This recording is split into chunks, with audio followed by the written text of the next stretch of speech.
Well, there'll be some new lessons for parents as they try to figure out how this new school year will run virtually from home just weeks ahead, or just a couple of days actually before the start of the new school year. They spoke with our Carla Palmer about their questions.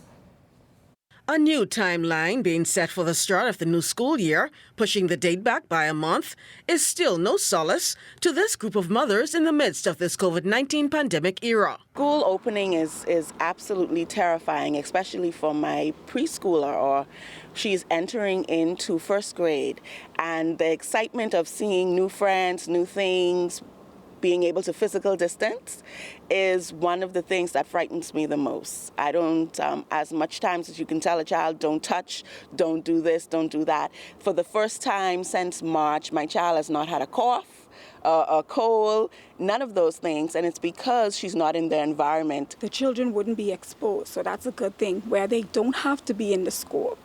But for those children who cannot afford the technology, like the devices that they're requiring us to get, it's really hard, because a parent with 5 or 6 children at the age of 3, 4, 5, and so forth, how are they going to deal with that? Well, thankfully, corporate has partnered with the Ministry of Education in providing government with additional devices.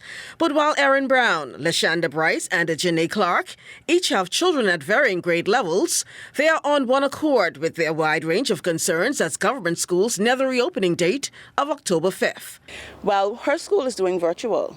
But that also poses a problem, especially for a parent who's working, because how do we support that? It's not that we don't want our children to have education, and we understand that it's virtually, but how do we do it?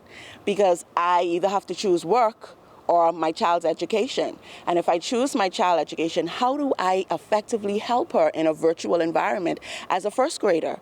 From March to June, I've encountered a lot of issues with my kids. I have 3 kids.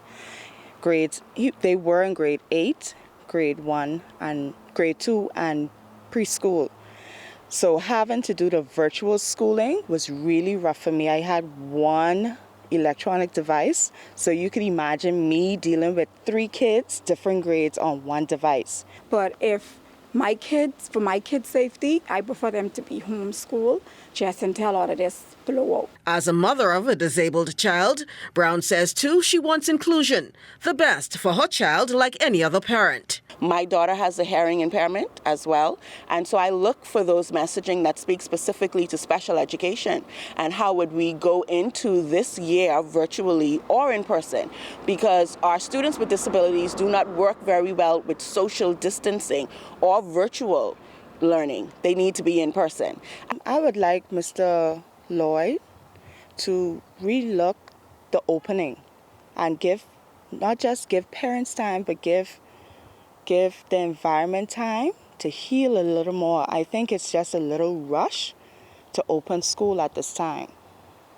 He pushed it back a month. He did, but it's still not enough time.